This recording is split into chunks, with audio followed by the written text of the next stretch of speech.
E o senhor é 100% do seu patrimônio em fundos imobiliários? Você virar para mim e falar assim, como analisa um fundo imobiliário?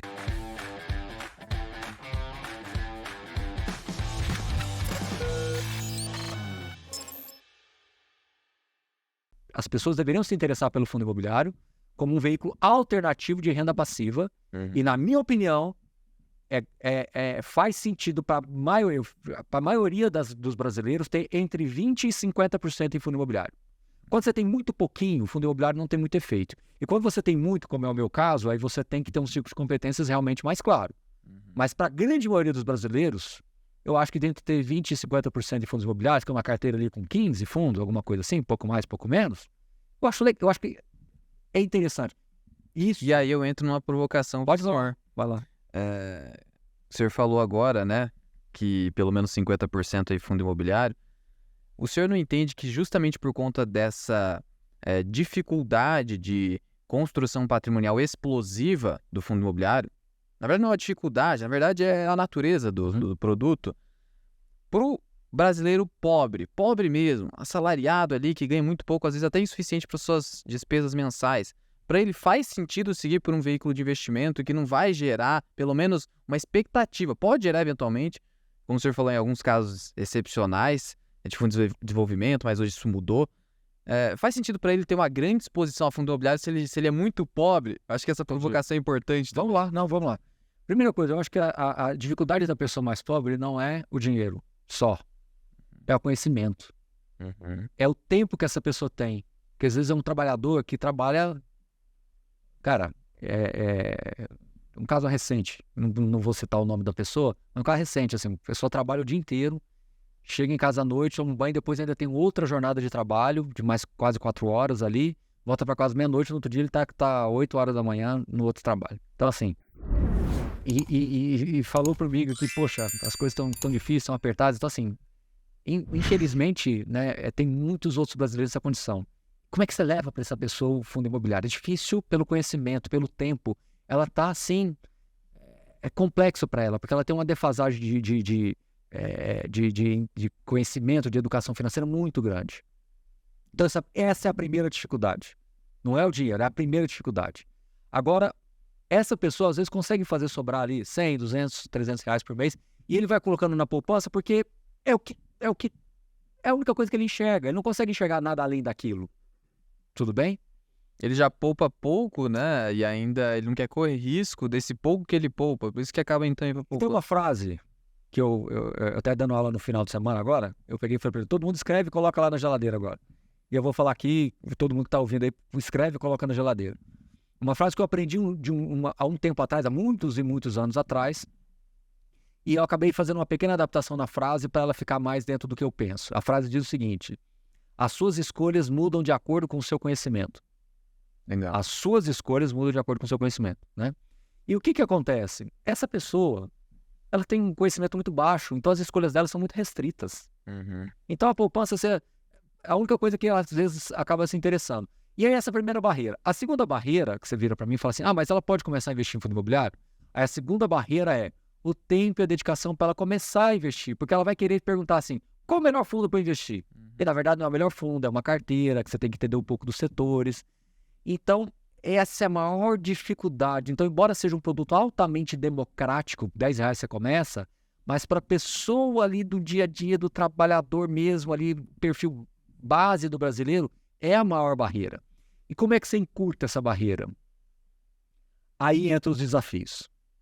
E aí é onde eu procuro, dentro da minha possibilidade, dar sempre atenção para a pessoa que me pergunta no Uber, para a pessoa que trabalha na escola do meu filho, na pessoa que é um garçom que viu a gente conversando numa... Geralmente esse cara vai conseguir assinar os seus relatórios. Exato, eu vou ajudando dentro do que pode, do que é possível, e aí você vai fazendo, aí se cada um fizer um pouquinho, você vai tirando um pouco essa diferença. Eu falo que essa defasagem de educação financeira é muito grande.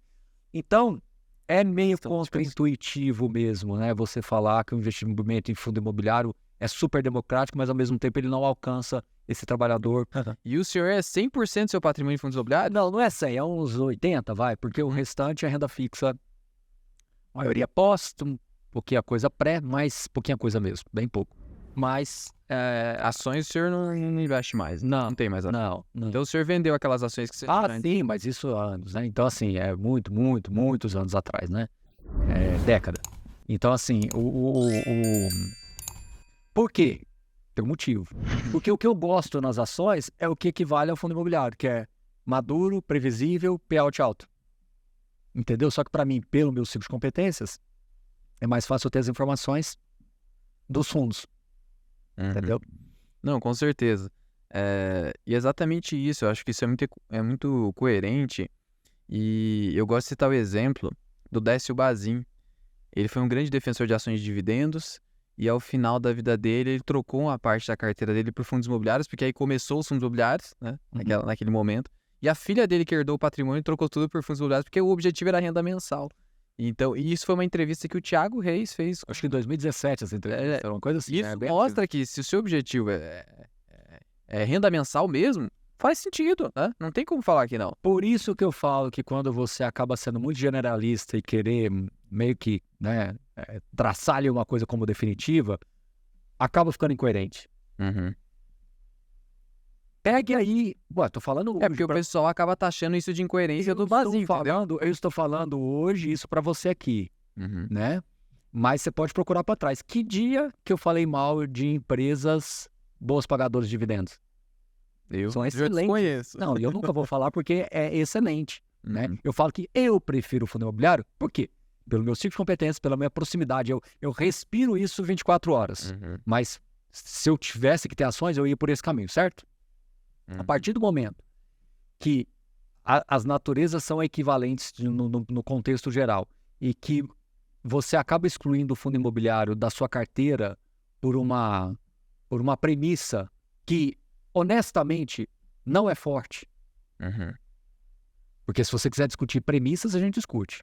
A premissa de que fundo imobiliário é um produto ruim, a premissa de que fundo imobiliário é um produto que a emissão é necessária para isso ou para aquilo e tal, é uma premissa que não é forte. Veja que eu não usei o termo fraca, eu usei não é forte. Por que ela não é forte? Por que ela não se sustenta? Porque ela não é correta. Ela não é correta. E a gente pode discutir, se você quiser entrar nisso, eu discuto aqui com você. Então, a partir do momento que você desqualifica o fundo imobiliário como um veículo previdenciário, excelente gerador de rendimentos, geração de caixa livre. Geração de caixa livre. E você atribui que a ineficiência do fundo imobiliário é exclusivamente por uma taxa de administração e gestão, e ao mesmo tempo você não compara os bônus milionários que as empresas pagam e o SG&A, que é o custo operacional todo das empresas, que... Vamos de novo aqui agora no campo mais que informal e descontraído. Sim. Olha, você vai ver o tanto de empresa que vai virar fundo imobiliário no Brasil. Na minha visão, vão vários tombarem para fundo imobiliário, porque o fundo imobiliário é um veículo muito mais eficiente em diversos aspectos do que as companhias. Só que existem muitas empresas que querem continuar tendo os seus CEOs, né? Porque a partir do momento que é um fundo imobiliário, é gestão externa, não é mais gestão interna. Mas você vai chegar uma hora que vai ficar tão mais complexo e mais evidente que as empresas vão começar a querer se transformar em fundos imobiliários. Eu acho que isso vai acontecer em algum momento no Brasil. Mas tudo bem, aqui é só um palpite meu. Mas aí você acaba tendo premissas que não são fortes.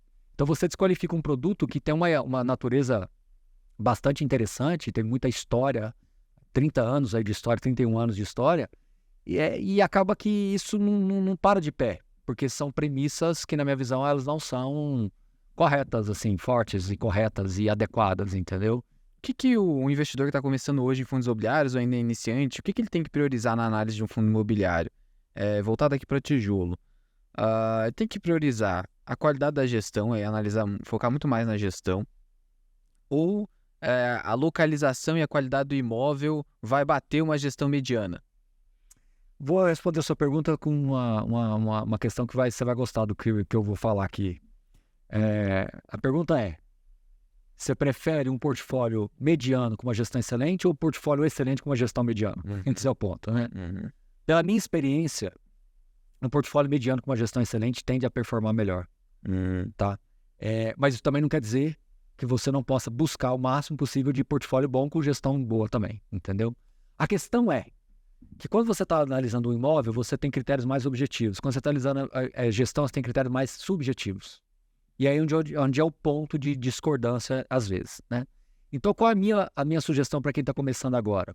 Primeiro que analisar um fundo imobiliário é uma coisa que é meio gasosa, né? É meio assim, abstrata. Defina analisar um fundo imobiliário. A gente vê muitas vezes a pessoa fazendo até vídeo no YouTube ou mesmo te perguntando, é o que eu estava analisando. Defina analisar. O que você está chamando de analisar? Essa é a pergunta. Porque analisar um fundo imobiliário é muito mais do que simplesmente abrir um relatório gerencial. Coisa rápida que você pode fazer agora, terminando aí.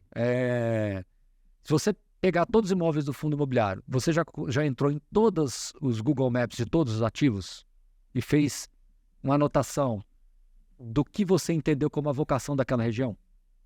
Você pegou os principais imóveis, ou todos eles, e seja com o gestor ou com alguém da cidade e perguntou alguma coisa, né? Então, um imóvel numa cidade X, né? São Paulo é tudo mais fácil, mas vamos excluir São Paulo. Um imóvel aqui em Goiânia. Você perguntou para alguém que mora em Goiânia sobre essa localização, você conversou para a pessoa ter essa dimensão? Terceiro, você ligou para o gestor ou mandou um e-mail para o gestor ou seja lá o que, viu uma live com o gestor, onde ele pôde parametrizar um pouco que tipo de imóvel que ele gosta e por que ele montou o portfólio daquele jeito? Eu não falei de número até agora. Aí depois você vai começar a derivar para a parte de qual é o preço do metro quadrado daquele imóvel? Faz sentido para a região? Qual é o valor do... Esse é, para mim, um dos mais importantes. Qual é o valor que aquele locatário paga no metro quadrado? Porque se eu sou uma pessoa que gosta de fundo imobiliário e eu prezo pela renda, o que vai me frustrar é se aquele portfólio não for capaz de gerar aquele rendimento por cota com base numa discrepância de valor de aluguel. Se você tem um aluguel barato ou competitivo, isso te protege muito. O aluguel no preço certo protege muito o investidor. O aluguel no preço errado é uma tragédia anunciada. Por quê? Porque o aluguel no preço errado, ele é errado 1 ano, 2 anos, 3 anos, 4 anos. Quando ele chegar na hora de uma revisional ou do vencimento do contrato, você ganhou de colher, jogou fora de balde. Porque ele vai te trazer para a realidade. Fala, meu amigo, esquece, esse valor que você está pagando é muito mais para baixo, pode vir para cá. Sai desse mundo aí e vem para cá. O aluguel no lugar certo, ele é uma proteção natural, um hedge natural para o investidor. Então você tem que saber se aquele fundo está com o aluguel no preço certo. Então você tem que fazer conta, aí sim começa a fazer conta, entendeu? Enfim, e aí você vai para a questão dos custos. Muita polêmica em torno disso. Desnecessária. As pessoas querem que a gestão de fundo imobiliário seja feita no vento, né? E criam coisas que são como se fossem soluções definitivas, e eu digo porque não são. De tudo que eu já ouvi até hoje, o bom gestor seria aquele que ganhasse pela receita. Preocupante isso. Porque parece um alinhamento de curto prazo, mas no médio e longo prazo pode desalinhar de um jeito irreversível. Porque ele pode fazer tudo o que ele puder para que ele maximize as receitas, para que num dado momento sobrou o bagaço da laranja, não tem mais nada para tirar aqui. Não me interessa mais esse fundo. Perigosíssimo. Então não existe um modelo perfeito. É pelo valor patrimonial. Aí o cara vai querer fazer emissão porque tem que aumentar a remuneração dele. Não, é pelo valor de mercado, porque se ele começar a fazer um trabalho mal feito, a cota cai e ele ganha menos. Mas ele pode fazer coisas para trazer aquela cota para cima, para pagar mais rendimento por cota, todo mundo gostar e ele querer fazer e tal. Ele pode fazer... Todas você vai achar pontos positivos e negativos, sim ou não? Sim. Então, como é que eu encontrei uma alternativa? Eu acredito que é justo, é fair, quando você tem um fundo que tem entre 8% e 12% das despesas versus receitas. Porque isso me parece muito razoável quando você compara com o mundo real. Certo? Certo. Tá bom. Você tem um ativo de alta complexidade, você tem um ativo que você vai sentar na mesa com o CFO de uma multinacional. Esse cara não vai ganhar pouco. Ele não é uma imobiliária da esquina que está esperando alguém aparecer lá na porta, um estudante fala, quero um lugar porque mora perto da escola. De novo, a escala é diferente, né? Vai ter que ter um time de engenharia, vai ter que ter um time jurídico, um corpo jurídico. Ou você acha que assinar um contrato BTS se resolve em 2 dias? Ou você acha que são dezenas de certidões que são tiradas para comprar um imóvel. A diligência jurídica tem casos que a gente conhece com o gestor que o cara puxa não sei quantos anos para trás do imóvel. Então você acha que isso é feito por migalhas? Não, tem profissionais caros envolvidos. O negócio de gestão imobiliária é um negócio de escala e de gente. Falta uma coisa. Uma gestora que tem hoje 2 bi sob gestão, ela mal paga as contas. A gestora está de pé, se balançando. Quando você tem 3 bi sob gestão, você tem um negócio bom. Acima de 3 bi, aí você começa a ter um negócio bom e claro que aí vai crescendo. Aí você, de novo, você vai ter escala. Obviamente, né, você pode flexibilizar isso diminuindo uma taxa de gestão gradualmente à medida que o fundo cresce. Eu estou falando de gestão. A administração não vai mudar. Então, se algum dia a gente for reivindicar alguma coisa, vamos baixar a taxa de gestão, porque a administração não muda. É de 0,10 a 0,20, ponto. Tá? E olha que eu acho que o administrador é um herói, né? Porque ele acaba tomando um risco gigantesco. Sim. Né? Não, a taxa do administrador não vai mudar. Então é do gestor. Então o gestor, às vezes, ele escalona aquilo ali. Mas a grande dificuldade do gestor é que, à medida que ele cresce, ele vai tendo que reter cada vez mais talentos, porque as pessoas no time dele vão sendo cada vez mais sendo assediadas pelo próprio mercado. E isso vai fazendo com que os salários, os bônus vão crescendo e etc, etc. Então, para o seu fundo crescer e se manter bom e competitivo, você precisa dessas pessoas. Sim. Bom, então entre 8% e 12% me parece bastante razoável. Como é que eu chego nesse número? Eu pego as receitas administrativas, né, e as despesas administrativas e divido pelas receitas imobiliárias. Se tiver entre 8 e 12 é um número muito bom. Eu até gosto de colocar as receitas globais, eu coloco as operacionais também, que eu faço uma conta até mais conservadora. Tá? A única dificuldade que tem aí é quando você tem a despesa financeira, porque aí aquela pode inflar, mas aquela despesa financeira está inflando porque ela é, na verdade, o custo da alavancagem, né? Sim. Aí você tem que saber fazer uma conta ali para excluir, mas tudo bem, 8% e 12%. Entre 12 e 15, eu já acho que é um fundo caro. É um fundo, aí você tem que ser um fundo mais de grife. 15 para cima, aí você já começa a ter que entender por que é acima. Se é uma coisa pontual, ou se porque realmente é um fundo altamente complexo, mas 8 e 12 me parece que é o que mais seja justo e o que normalmente nós encontramos na grande maioria dos fundos que a gente acompanha. Então, falar que a indústria de fundos imobiliários eu acho que é um certo exagero. Sim, o pessoal fala que é mercenário, é um bom de mercenário. Assim, a impressão que eu tenho às vezes, tá, é que as pessoas acham... Uma vez eu fiz uma pergunta dessa para um gestor num evento, assim, na lata. E ele achou graça, todo mundo achou graça, porque realmente eu fiz direto. Falei assim, ó, vou começar pelas perguntas mais fáceis. Eu falo assim, a vida do gestor é acordar de manhã cedo e falar, bom, como é que eu vou ferrar o cotista, como é que eu vou... Entendeu? Porque para alguns é isso. Às vezes a impressão que dá pro pessoal... As pessoas é essa. O gestor acorda de manhã e fala, bom, espreguiça, toma um... Como que eu vou ferrar hoje? Fala assim, bom, hoje eu vou ferrar o cotista, deixa eu ver como é que eu começo, entendeu? Mas não é assim. A questão é que em decisões de investimentos, e os CEOs das empresas, você acha que todas as decisões que eles tomam no dia, todas elas são plenamente alinhadas? Não, por favor, não sejam ingênuos. Quantas vezes você acha que tiveram despesas administrativas nas companhias listadas que talvez você não ficou sabendo e que foram... abusivo não é a palavra correta, não quero usar essa palavra, que foram exageradas ou foram, sei lá, desnecessárias, às vezes, em alguns casos. Claro que tem. Sim. Um evento que foi feito, alguma coisa assim, tudo, entendeu? Com certeza. Então, acho que as pessoas maximizam as coisas quando vem muito para o fundo imobiliário.